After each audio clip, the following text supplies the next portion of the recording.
Africa, Africa,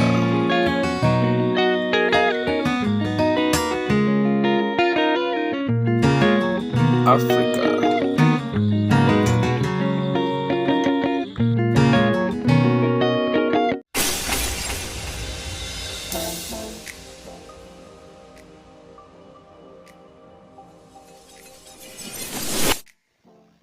Most times when Africa is mentioned, some persons tend to visualize a picture of a very, very dark, poor and undeveloped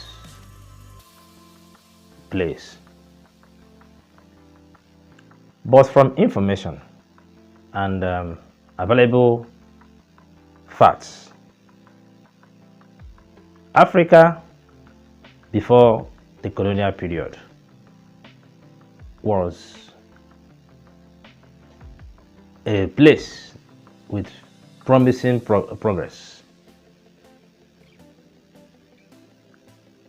The continent had some established, powerful, wealthy, developed kingdoms, empires, non-centralized political units with high level of progress and development, and also civilization. Yes, some people make mistake of thinking that Africa is just a union. Yes, no. Africa is not a place where everybody are the same.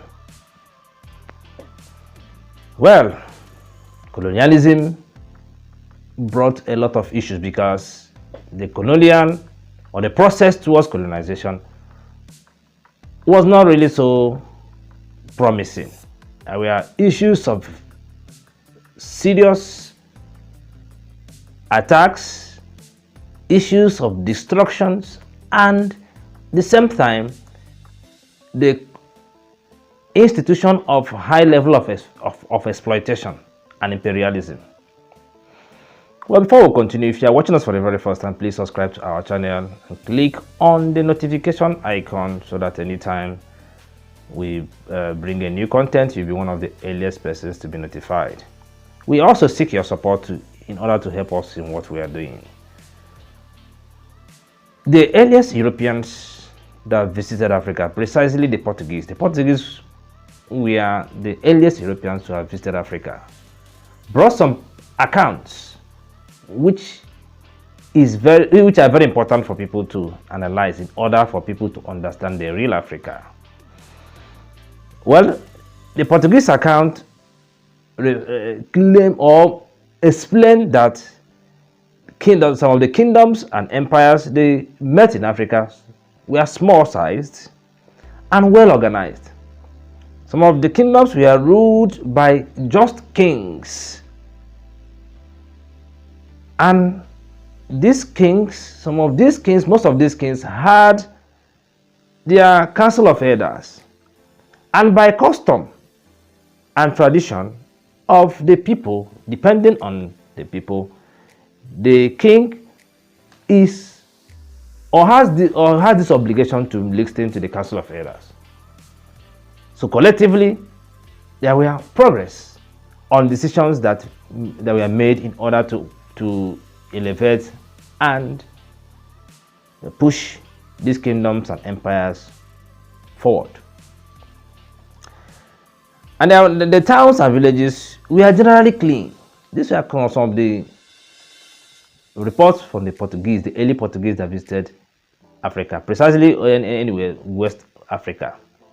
The towns and villages were clean, and the houses were very strong. When you look at the account of some of these early Portuguese merchants, because some of them tried to make comparison between the types of houses they saw in Africa and the ones that were there then in Europe. One of them wrote this. He said, "The houses of the poor," and I'm quoting directly anyway, "the houses of the poor are made of stakes stuck in the ground.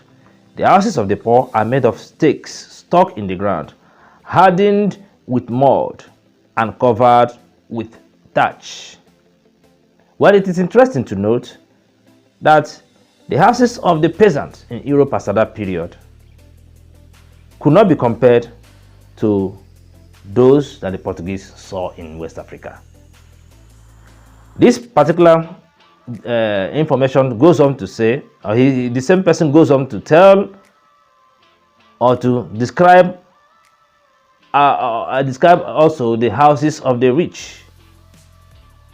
He claimed that he said that the houses of the rich were built of clay and bricks, and these houses of the rich were whitewashed both inside and outside. The interiors were beautifully decorated. So the writer also goes ahead to state that the interiors, that the population of some of the towns they visited were well over 4,000, and most of these towns and even villages had large markets. Well, when the Portuguese arrived, they were able to establish trade relationship between Portugal, or between themselves, the Portuguese merchants and Africans. The Europeans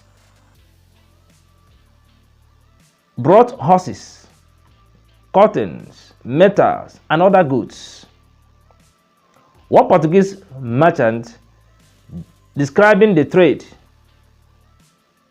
precisely the trade they had with the Wolof people, stated that we sell, and I'm quoting now, we sell them red, blue, and green clothes of cheap manufactured linen and colored silk, brass rings, hats, beads, and other goods. But in return, the Wolof sold to them good quality gold, ivory, and as well slaves. The same was also true of other parts of West Africa where the Portuguese traded. Another merchant describes how they obtained ivory necklace of rare quality in the country of Boulogne, which is which can also be referred to as Cherbourg, which can be found in the present-day Sierra Leone. So it is important to note that when Europeans came to West Africa, the people in West Africa were not barbaric and uncivilized. They had developed, the people in West Africa had developed their own history and strong cultural heritage. One beautiful thing about Africans is the strong attachment to their cultural heritage. Although unfortunately the concept of the colonial infiltration and development and the post-colonial issues tend to have negative impact on some of these cultural heritages. But another good thing is that the younger African generation today are trying to strengthen their cultural heritage, because some of them have started realizing the fact that the European induced or introduced cultural valuations are not of higher, or the European introduced cultural heritages are not of higher values in comparison to African cultural heritages.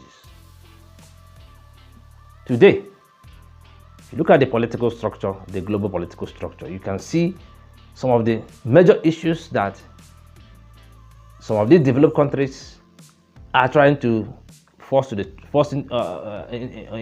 throat of Africans, which are things that are frowned at in Africa.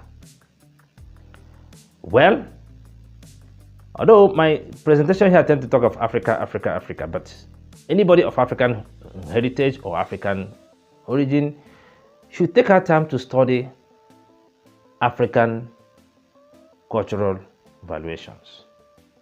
If, for instance, you are living in places like the United States, Canada, the Caribbean areas, and any other part of the world, and you know you have African blood in you, my advice is that you should look inwards to understand African cultural heritages and see how to imbibe it or imbibe them. They are not barbaric, and they are not cultures that are uncivilized.